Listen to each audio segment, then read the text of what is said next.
Before we begin today's episode, I just wanted to do a quick shout out about our new 3W patient app. If you haven't downloaded it, please do so.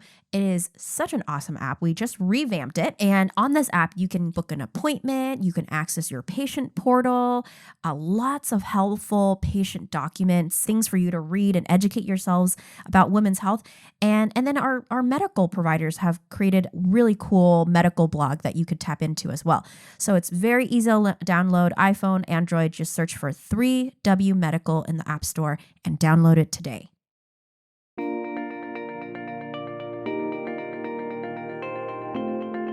Hello, and welcome to Wellness Wednesday with 3W. Wellness Wednesday is sponsored by 3W Medical for Women, a nonprofit medical clinic offering free of charge or low-cost reproductive health services to women in the Seattle area, regardless of income or insurance status. 3W does not profit off of the reproductive health choices women make. The information shared in this podcast is the opinion of the speaker or speakers.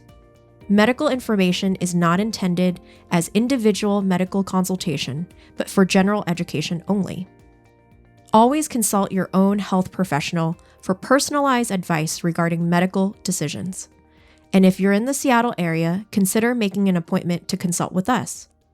I'm Helen Nguyen, CEO and co-founder of 3W Medical for Women and the host of today's podcast. Hello, Wellness Wednesday listeners. So glad to be back in the studio today. We have another wonderful guest joining us here on our podcast. And it's this lovely lady from Phoenix right now. And her name is Emily Bourne. Hi, Emily. Hello. Hi, Emily. And she's going to be sharing with us about her process and about her conviction on why she chose to do a natural birth. And that's just really cool. From someone, Emily, just to give you a heads up on me, I have never given birth before. I have a little baby boy. He's not really little anymore. He's ginormous, actually, 33 pounds of glorious love. But I adopted him. So I never went through, the birthing process. So it's always fascinating to me to talk to people about their birthing journey. And there's, you have these ideas about what that looks like, from a young age as a woman, I think. And then when it's actually happening, when it doesn't fit this mold, sometimes from what I've heard, there's this grief and loss to it too. And so I'm just very curious about, your birthing story. I know that Teresa here from one of our staff on 3W knows you from high school, which is so cool. And so I just want to get to know more about you and your story and why you want to share it with people. So let's just dive in. So who are you, Emily? Yeah. And why do you want to share your story with us? Totally. So I'm Emily Bourne. I am a self-proclaimed crunchy mom, hippie lady, all of the above. I was raised by a mother who's a labor and delivery nurse. So birth has always been a dinner table conversation. Awesome. More people should have it. Really. Yeah. And I have to watch myself when I'm with, friends and family where that wasn't a normal conversation. Yeah. And I have to wait till we're done eating to bring it up, especially with my husband. We've had a few incidences of maybe wait till we're done with dinner. So funny. Yeah, but I recently in October, I gave birth to my first son. It was my first pregnancy, my first experience taking on the journey of pregnancy and birth, and now, entering motherhood. And I'll start by saying every form of parenthood is valuable and necessary and a rite of passage. Mm-hmm. However, when it comes to birth, I think separately, that is its own rite of passage into, you kind of join a bit of a club of people who have gone through the experience of birth in whatever way that looked like for them. But for me, I always wanted to birth at home, unmedicated, fully natural. It's been my dream since I was 16 or 17 years old. And I realized that it was an option to the absolute chagrin of my mom, who has seen, everything that can go wrong. Right. But I felt a really deep conviction to experience birth as it has been experienced by my ancestors Mm-hmm. for an unimaginable time period. Mm-hmm. Like birth is how we have sustained humanity for Mm-hmm. hundreds of thousands of millions of years. And so I knew that when the time came for me to give birth, I was committing to it and I wanted to see what it was all about.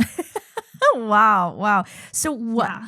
so you said you had these, very convicted, like, I'm going to do this from such a young age.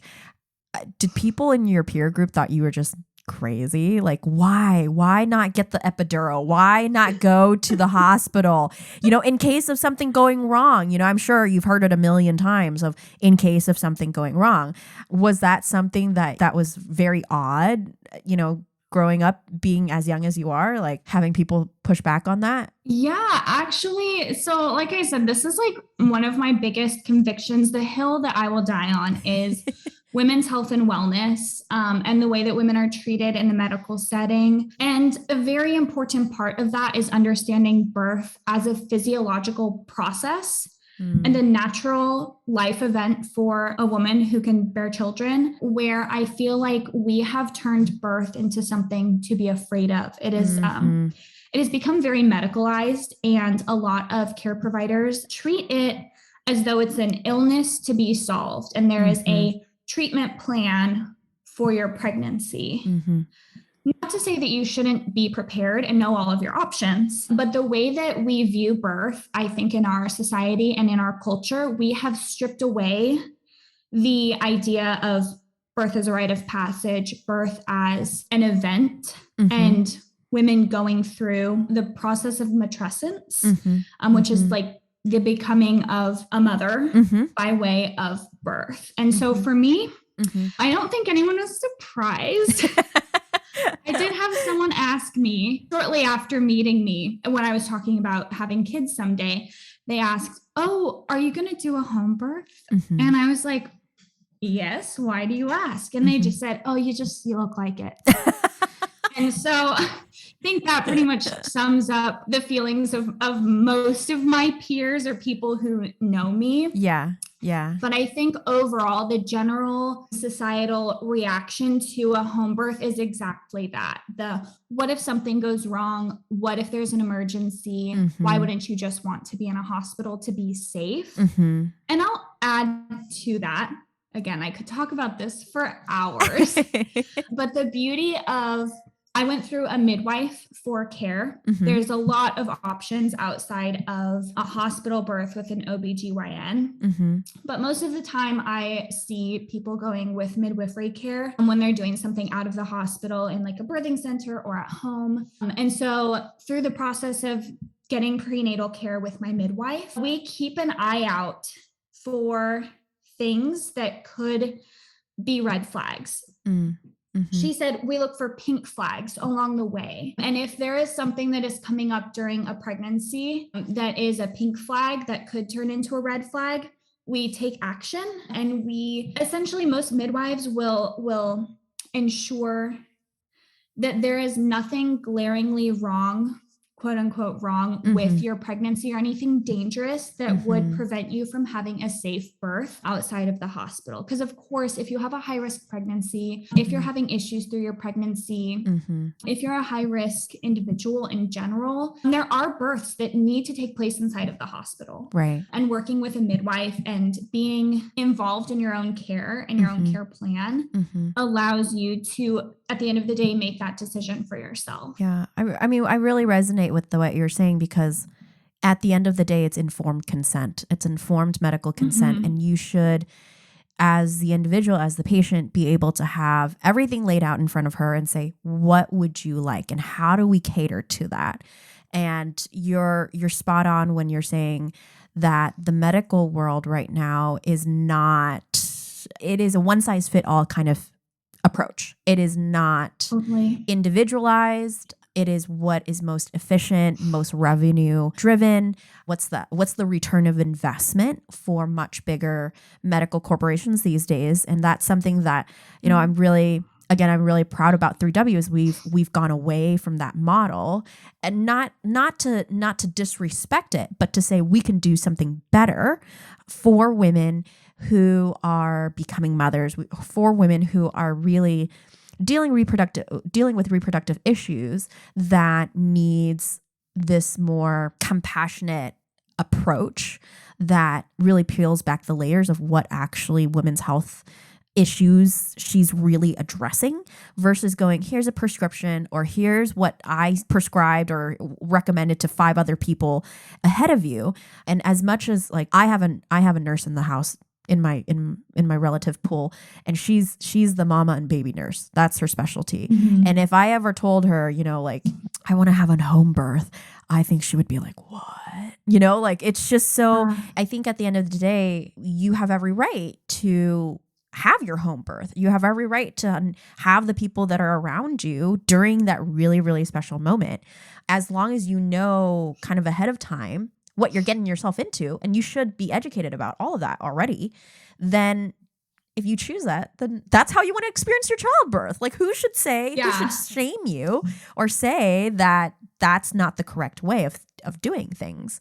On that note, I think it's worth mentioning that I have a very special place in my heart for like labor and delivery nurses, pediatric nurses, because at the end of the day, their experience with home birth from that setting is oftentimes they're seeing home births where potentially there was an emergency transfer, and they're dealing with high risk patients. And when you have a successful home birth, or you birth at home, there's no interaction with the hospital, and so they are often at the disadvantage of not seeing what a successful physiological birth looks like at home, because there's no trip to the hospital. And that can really hinge a medical provider's view of home birth, because they do have the responsibility of dealing with emergency situations and high risk situations. How did your husband come to the respond? Yeah. How did he go, yeah, okay, sure, let's just have the birth over there? Basically exactly like that. He's a really relaxed guy. And, we've had a lot of conversations surrounding birth and parenthood. We're in a really privileged position in so many ways. We dated for 4 years before getting married, and we had a lot of conversations about our ideal scenario. Sorry, I live in the Air Force Base. So you're fine. You're fine. Over. You're fine. We had a lot of conversations about parenthood and birth and my vision for that. And I came into a relationship guns a-blazing, knowing my plan. Nothing, frankly, was going to stop me. And so my husband, being the amazing guy that he is, he said, okay, whatever you want to do. That's the right answer. Obviously, you know way more about this than I do. There were the technical issues of things like, okay, who's going to be cleaning this up? What is this going to look like? What should I prepare for? But that was an ongoing conversation that we'd been having for, frankly, years before even getting pregnant, me getting pregnant and getting to the birth process. But we also have access to the internet. And with that comes positive birth videos, birth stories, and getting this really wide view of physiological birth and birth processes around the world.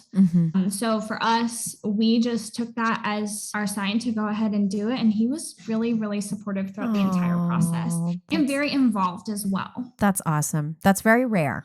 So that's really good. You got a good one. It's unfortunate too. I know that it is so rare. I had a friend that gave birth recently, and she was like, I don't want my husband in the room. I'm like, girl, what? She's like, yeah, no, he can stay outside until the baby's born. I was like, and miss out on all the hard work? No, thank you. In our year 2022? I know. I was like, I'm going to be videotaping it, and I'm going to be freaking live streaming it if I can do it. Yeah. I mean, men have just recently entered the birth space. If we're talking about ancestral traditions, in the past, it was mostly women in that space, and husbands or partners would kind of just wait to come in. And I think it's really powerful to have that energy in the room of like the person that you created your baby with, like being there to support you through the entire process. Yes. But there's something uniquely vulnerable, believe it or not, about giving birth. It was difficult for me to process and accept that my husband was going to be there and he was going to see me in that space.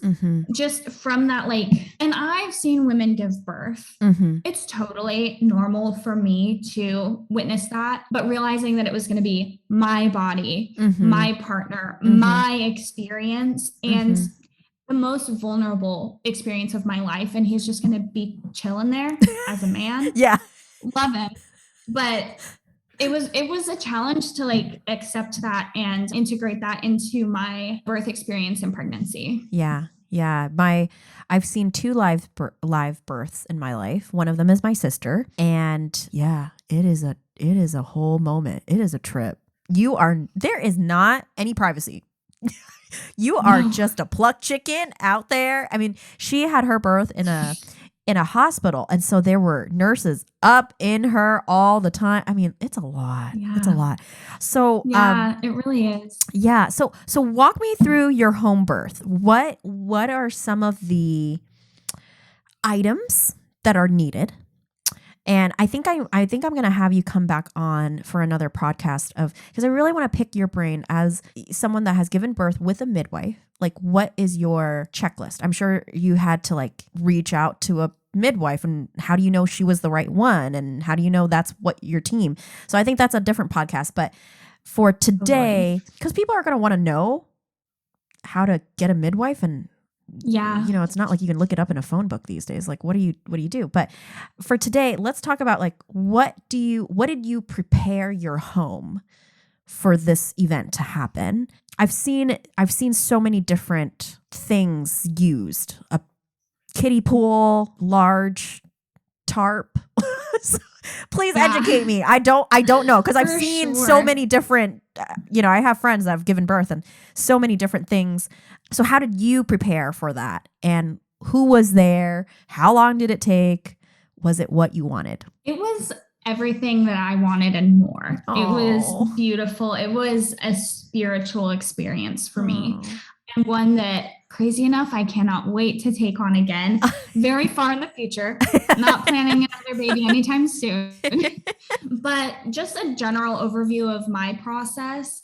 I reached out to my midwife. As soon as I found out that I was pregnant, I went on to the new phone book, Google, and I looked for midwives in my area. I was interested in finding someone who was able to take my insurance first and foremost, but more than anything, the actual person who is going to be my care provider and their team available was more important to me than that, which isn't a financial reality for a lot of people. Yeah, absolutely. Because insurance doesn't cover a lot of out-of-hospital births, which whole other conversation. Yeah. But I found my midwife on Google. I went in for an initial appointment to confirm the pregnancy and just to meet their team and chat with them and see what their birth philosophies were. And it felt like walking into a family member's house. I jived with their personalities. My midwife she is the certified nurse midwife, CNM, available.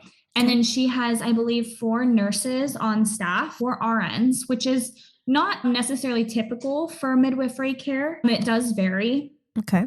But she had RNs on her team, a lactation consultant as well. And oh, wow. Yeah, I think there's a handful of them. A lot of them were related, but we, went in for our prenatal visits, about 12 between that confirmation of pregnancy and the birth of my baby. And then when I started my labor, I was in early labor for almost an entire day.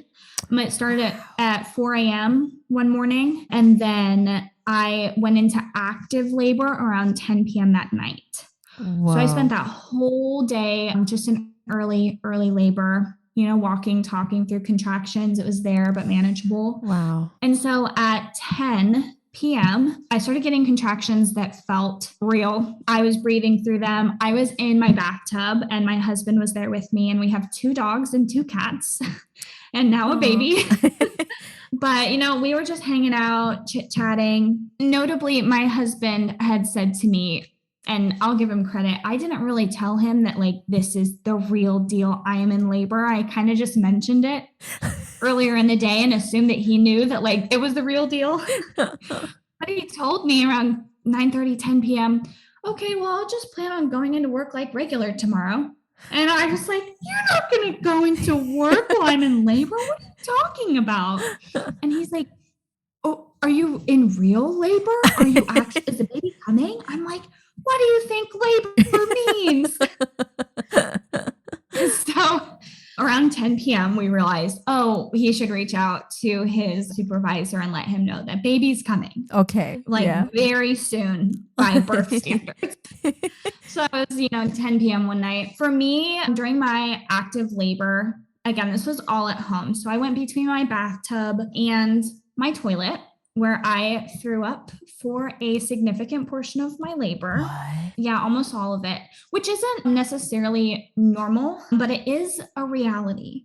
Okay. And I had prepared for a lot of things, but I hadn't prepared for the possibility of throwing up the whole time. And so throughout the day, I'd been eating to make sure that I had my energy up and resting and making sure that I had strength to make it through my whole labor.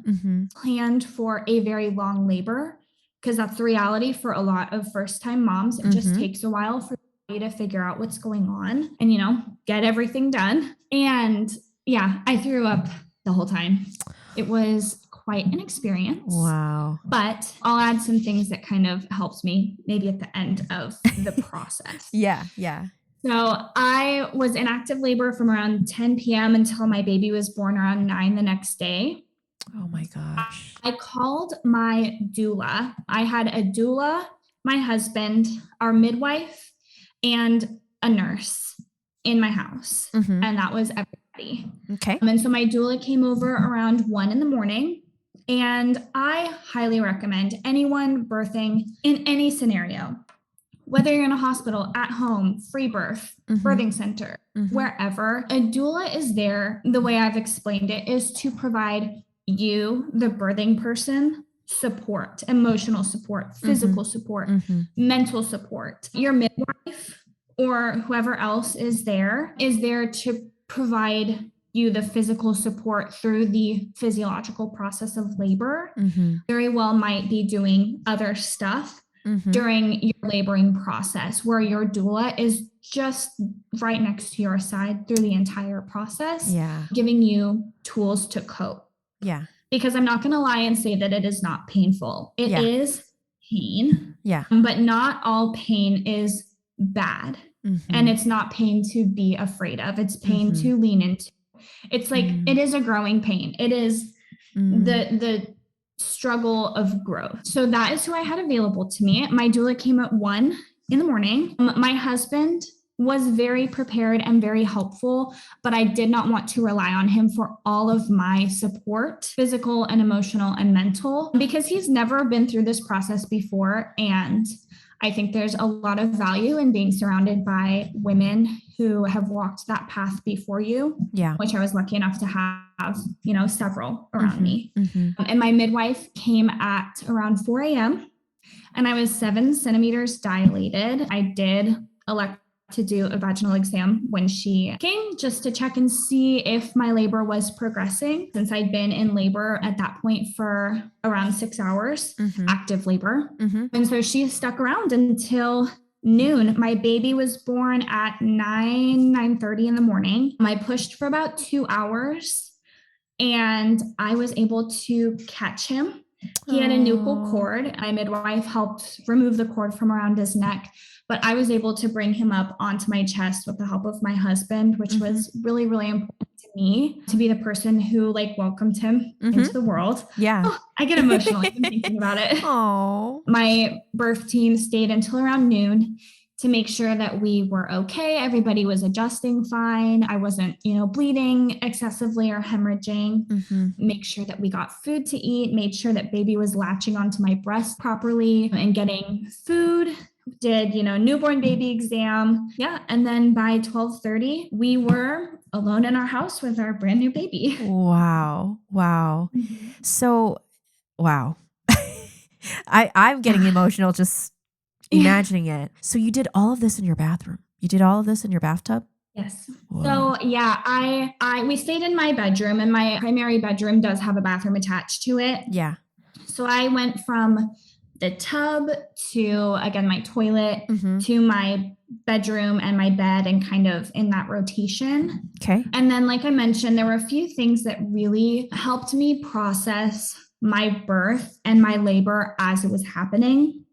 I had a friend tell me everything has to come out before the baby does. You can prepare until you're blue in the face and learn everything that you can, and nothing will prepare you for the actual experience of being in active labor. It is the closest I've ever felt to being an animal and being like just a mammal going through the process of birth. And there was a point, probably around midnight, where I really had that feeling of, how am I going to do this? How am I going to make it through the process of labor? This is more intense than I was expecting. This is overwhelming every part of my body and my mind. I had the feeling of, I want to go to the hospital. I want to get an epidural. I want to run away from this.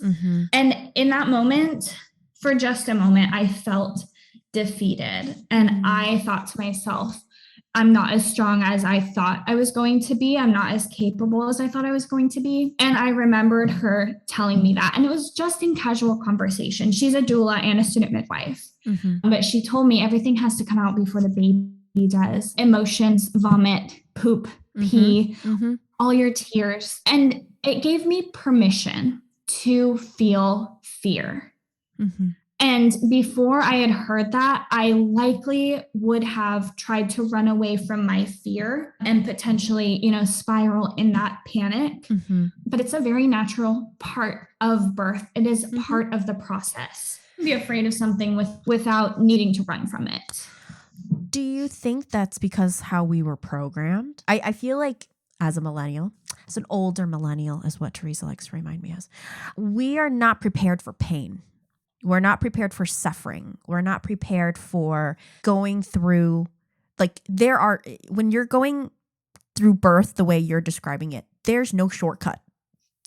You got to commit and you got to go through it regardless of how it's going to turn out. Like, you have this idea it's going to turn out okay, but as you're going through that tunnel, that moment of fear, I think our natural instinct societally is to run away from that, is to be looking for that quick fix, is to looking for, I don't want to be in this pain anymore. So give me all the meds that you have to mask this feeling so it just goes away. And I think that we've lost that in our humanity, in some ways, that fear, suffering, vulnerability, the need for people to surround you, to encourage you to do something that's difficult, but it's going to build character, it's going to be good for you. We've lost that in some ways. And I, just as you're describing what you went through, it's amazing and it's doable because it's been done thousands of years. Yeah, and I think we're put at such a great disadvantage by being told the lie that it is too painful, it is too dangerous, it is too much for you to handle. So let's bring you into the hospital. Let's go through with these interventions in the name of keeping you safe and keeping the baby safe. And the only important thing is a healthy mom and a healthy baby. And again, there's a time and a place for intervention. It is what has decreased our mortality rate through birth, through the years. But the process and the sacred ancestral element of birth is lost in the intense interventions that we offer. And we are set up for failure by being told to fear birth and not being shown what it looks like in a natural, undisturbed setting. Mm-hmm. And I tell people all the time, prepare for an unassisted birth. Regardless of your birth plan, you should be prepared for a scenario where you have to birth your baby alone. Yeah. Because you cannot control nature. You cannot control the nature of birth, Mm-hmm. the nature of the universe, your baby's, divine timing coming Mm-hmm. onto the planet. Mm-hmm. And even if you've got a C-section scheduled on the calendar, Yeah. you might have to have that baby in the car. Yeah. Yeah. The last thing you want to do is go through that process afraid and thinking, this isn't how it was supposed to be. This isn't how it was supposed to be. And surrender is such an integral part of preparing for your birth, whatever it looks like, but especially when you're planning to already be in that deep state of surrender, being at home and foregoing the quote unquote comfort of being in a hospital in case of emergency. But birth in and of itself, it is a risk. There is a risk of death, regardless of how you birth, where you birth, and what your plan is. And that is what makes it so sacred and so incredible and unfathomable until you have walked through it yourself. But yeah, we're definitely at a disadvantage just culturally, being so separated from natural physiological birth as a regular event. Who had to clean it all up afterwards? The golden question, my midwives actually, wow, they helped. My house looked very normal afterwards. Everything looked real normal. Bathtub was drained. I was just thinking about the other day. I don't know who threw away my trash bag full of vomit, but thank you to whoever it was. But yeah, we had a shower, like plastic shower tarp down on the bed with some extra sheets on top. And they took all of the dirty towels. I got towels at the thrift store. Oh, my number one piece of advice, if you're planning a home birth, get your towels at the thrift store. Oh, because they were like $3. And if I threw them away, it didn't matter. Yeah, it was like no big deal. Yeah. And but they got it all in the laundry for us. Oh, that's so nice. And what about your mom? Was she kind of bummed that she wasn't there, like that she didn't get to experience that with you? Yeah, I have a really, as all women do, and I'm an eldest daughter on top of it, I have a really unique relationship with my mother. But I think we both knew that her being in my birth space would be too anxiety inducing for her. Yeah. And that would then make me anxious. Yeah. Yeah. And I just want to offer permission to any person planning to ever give birth. You get the final say on who's in the room. Yes. With you, even if you're in a hospital. If you don't like the nurse, if you don't want students in there, if someone is making you uncomfortable, or you know that their presence is going to be disruptive to your experience, you get to say no with no shame attached, with no anything attached guilt. To it. Yeah, guilt. Thank you. Yeah. She did not feel bad that she was not there. She has just seen a lot of high risk pregnancies and births. And for her, I know that it was kind of scary to know that her daughter was laboring everything at home. Yeah. So she was very, very pleased when I called her that morning to tell her that the baby had arrived safely. Oh, that's so awesome. Wow. What an experience. What a, like, it's a whole, like, your whole world kind of stops at that one moment because it's so encompassing of that, and it deserves that in so many ways, right? And we've lost out on that as well. We've lost out on the gravity of childbirth and parenthood. Well, I think, for someone that suffers from infertility, I think a lot of women have lost out on the preciousness of their fertility and the ability to grow something, another human being in your womb and give it life. And I think that's something that we try to do here a lot of the time is humanize something that you don't see, through the beautifulness and the technology of ultrasound. You're able to see so many things that you're not able to see and bond with this entity that's growing inside of you. You're the only one that is growing it right now. You're the only one that's able to create something that other people can't, this unique individual. In reproductive health and in my observation of the population we serve here at 3W and the patient population that we interact with, sometimes, not very often, but sometimes we have young women that come in with an unplanned pregnancy. That this was not, she did not have an at-home birth plan like you did, right? And so what would you say to her if she was face to face with you right now? What would you say to her about her fears about giving birth, about this whole experience that she's been taught to fear? What would you say to her? Hire a doula. Hire a doula. Yeah. Hire a doula. Yeah. I am so just blessed with the path that I was given, even within my pregnancy. I work at a birth center now, so I'm surrounded by birth and people in that space all the time. Wow. But my friend and coworker is a doula, and she, in the months leading up to my birth, taught me even more than I already knew. But your doula is going to be someone who will go to bat for you, who will make sure that your wishes are heard. They will educate you. They have resources beyond just a TikTok that you see online or an Instagram post that you see online. They are someone face to face with you who will lay out all of your options and explain everything that is available to you in the hospital, in a birthing center, at home, with an unassisted birth. All of those things will be explained in layman's terms.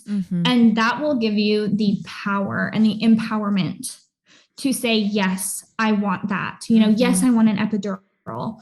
No, I don't want one. I want to find a provider who's going to allow me to labor in whatever position I want. Active monitoring, intermittent monitoring of the fetus during labor, all of those things, they're all options that you have. And oftentimes, from what I've heard from people who have gone through with a hospital birth, they're not presented as options. They're presented as policy, standard procedure. Essentially, if you do too much as a care provider in a hospital setting, then you can't be sued for malpractice. Yeah. And there's less of a liability if something happens. But at the end of the day, hospital policy is not the law.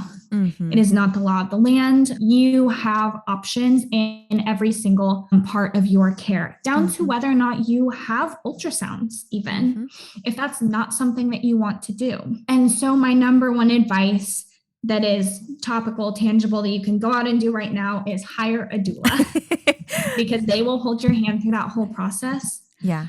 And then they will also be in the room with you. Yeah. They will be able to remind you of your birth plan or something that you desired during your labor. If, you're in the zone. Yeah. Yeah. My doula, for example, reminded my midwife that I wanted to catch the baby. I hadn't even been thinking about that. I was thinking, when is this going to be over? I was thinking, I cannot keep doing this and I have to keep doing this. And she said, oh, can we facilitate Emily and her husband catching the baby? Yeah. Awesome. I was like, cool. I didn't even have that in my brain. And she remembered it for me. That's so great that you're pitching doulas right now, because I just finished a podcast interviewing a doula, and what is a doula and how can you? Good. Yeah, because they're amazing. Yeah. Especially this one. She's a postpartum doula, so she comes over and she watches your baby at night so you can sleep. Hello. Love. Yes. Yeah, as an adopted mother, I would have liked that. Right. Yeah. And then my more emotional, spiritual advice would be to remember that thousands of women have gone before you, have gone through this process, have given birth. It is the reason that humanity is still around. And even more than that, while you're laboring, there are thousands of other women actively laboring with you, across the globe. And in the moment, you feel like the only person who has ever experienced pain that intense. And sensations so overwhelming to your senses, and to be reminded of that in the moment, that you are not alone and you are, doing sacred work and bringing a new spirit into this realm, onto this earth. I think that is so powerful. And that's something that my doula told me when she showed up. Because I told her, I said, there is no way that people do this more than once. There's no way. She reminded me that, and it just put it into perspective for me. Yeah. Yeah. I heard that moms they forget. They forget the pain because I was about 48 hours out and I was like, yeah, I could totally do that again. It wasn't even that bad. Oh, well, I just, I'm sure you look at your son and you're just like, it's worth it 1,000 times, 1,000 times over. Oh yeah. You'll cry at everything when you become a parent. Yeah. By whatever avenue you become a parent. It puts into perspective the preciousness and the sacredness of life, and welcoming in literally a brand new human onto the planet. And like, you have the responsibility of shepherding them into the world and into humanity. And there is nothing that even comes close to the weight that you feel knowing that is like now your whole responsibility. Yeah. It's a magical thing becoming a parent. There's nothing like it. And you can think, you can try to prepare for it, or you can mentally try to prepare for it, but it's not until it really happens that it's just like, oh my gosh, I'm responsible for this tiny human being, and they're awesome. They're just amazing creatures that you get to pour into and that loves you unconditionally, or at least this stage. At least this stage. So I am preparing for the day that he tells me that he doesn't like me. And I'm like, it's going to happen. Kids are that way. But man, is that one going to sting? I know. I'm going to be like, nope, I didn't hear that. It did not happen. Go to your room. Yeah. Oh, Emily, thank you so much for your story, your experience, and for wrapping it up so beautifully. Just I get to see you right now over Zoom, so the folks will just have to listen to you, but I can just see so much joy. That's the word I'm landing on. Joy just radiating from the ability, this power that you have to then provide life for this person that you love so much. And like, you fall into this line, like like you said, ancestrally, you fall into this line of like women that are continuing this line of responsibility and holding that mantle with so much honor. So thank you so much for giving birth to your son and having such an awesome experience. And just sharing that with the world right now. So thank you so much. It is, again, my absolute favorite thing to talk about. I mean, it is just my goal in talking about birth and talking about it openly and sharing every aspect of it and of the process and of now motherhood is to empower women to take charge of their fertility, their health, their experience, to know their options. And I even prepared a little quote. It's one of my favorites. Okay, sounds good. From the poet Nayyirah Waheed. She says, "I bleed every month, but I do not die. How am I not magic?" Wow. And I just think it is so powerful in a culture and a society that has taught women that they're less than because of their period and because of, who they were born as someone able to carry life. I argue back and I say we are more than. Yeah. I love men. Men are great, but they can't do what we do. No, they can't. They really can't. Magic. Yeah. Yeah. I mean, I always say if my husband has to go through the periods that we have to go through and the cramps that I have to go through, he'd just die. I always told that. I was like, you would just die, or you would have come up with something that took away those cramps by now. But it's such a powerful tool that we have, our fertility and our uteruses and our like ability to produce life. And then there are folks like me who might never experience that, but have benefited greatly because a mother said yes to that experience. So, so thank you for your yes, and thank you for just being awesome. And I would love to have you back on here just to talk more. Yes, I would love that. You know, just because we get a lot of medical professionals that come in, midwives, doulas, and they're, you know, they come from a very professional standpoint. But having someone like you from the patient standpoint, you know, just walking through from pregnancy to birth kind of experience, that overall piece I think would be really beneficial to our patient population who, like we've talked about, been programmed to fear this walk, and they shouldn't have to, because there's people like you who did it. There's millions of women that have done it, and hopefully there's a place like 3W that they could reach out to anywhere that could walk them through that process as well. So thank you so very much for your story. Of course. Thank you so much for having me. And here's to women reclaiming their rightful power. Heck yeah. Heck yeah. For more information about 3W, please visit our website at 3wmedical.org. That's the number 3, the letter W, medical.org. From there, you can learn more information about the services we provide, book an appointment, or make a donation if you'd like to support our mission. You can also call our office at 206-588-0311. That's 206-588-0311. If you like this episode, please share it with others and consider subscribing on your favorite podcast platform so you never miss an episode. Thank you so much for listening, and until next time, stay healthy and be well.